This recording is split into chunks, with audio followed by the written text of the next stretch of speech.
Paracetamol merupakan obat bebas resep OTC yang paling banyak digunakan untuk mengatasi demam dan nyeri tubuh. Paracetamol juga mampu menurunkan intensitas sinyal sakit ke otak dan memblokir pelepasan zat yang efek samping paracetamol. Paracetamol jarang menyebabkan efek samping, namun dalam beberapa kasus obat ini bisa menimbulkan efek sampingnya berupa sakit perut, mual, dan muntah pada orang yang alergi obat. Maka efek samping yang dapat terjadi berupa reaksi alergi. Gejala overdosis paracetamol: hilang nafsu makan, mual, merasa tidak enak badan, sakit perut di sisi kanan atas, sulit bernafas. Faktor risiko keracunan ini termasuk akium, malagizi, dan mengonsum sejumlah obat-obatan lainnya. Kerusakan hati bukan disebabkan oleh paracetamol itu sendiri, tetapi akibat dan salah satu metabolitnya, D-asetiylbenzoquinona-imina-napoinapki, menguras glutathione hati dan secara langsung merusak.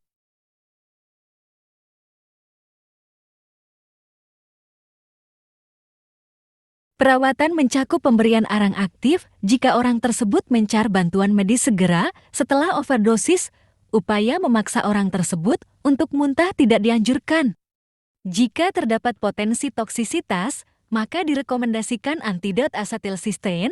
Pengobatan umumnya diberikan setidaknya selama 24 jam. Perawatan psikiatri mungkin diperlukan setelah pemulihan. Transplantasi hati mungkin diperlukan jika kerusakan hati yang parah.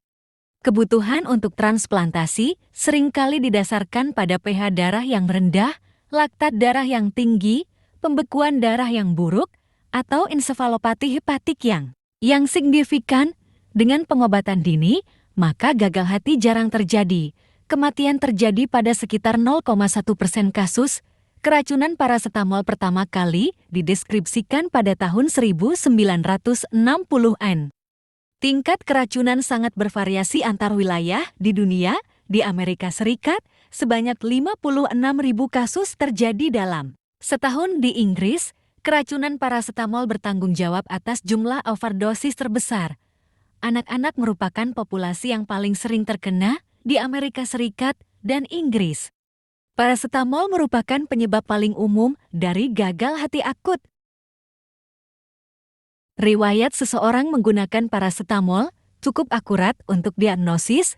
Cara paling efektif untuk mendiagnosis keracunan yaitu dengan mendapatkan kadar paracetamol darah. Sebuah nomogram obat yang dikembangkan pada tahun 1975 yang disebut nomogram Rumack-Matthew memperkirakan risiko toksisitas berdasarkan konsentrasi serum paracetamol pada jumlah jam tertentu setelah konsumsi. Untuk menentukan risiko potensi hepatotoksisitas, kadar paracetamol ditelusuri sepanjang nomogram. Penggunaan kadar paracetamol serum berjangka waktu yang diplot pada nomogram tampaknya menjadi penanda terbaik yang menunjukkan potensi cedera hati. Kadar paracetamol yang diambil dalam 4 jam pertama setelah konsumsi mungkin jumlahnya masih di bawah perkiraan karena paracetamol masih dalam proses diserap dari saluran pencernaan. Oleh karena itu, kadar serum yang diambil sebelum 4 jam tidak dianjurkan. Sekian dari kelompok kami, terima kasih.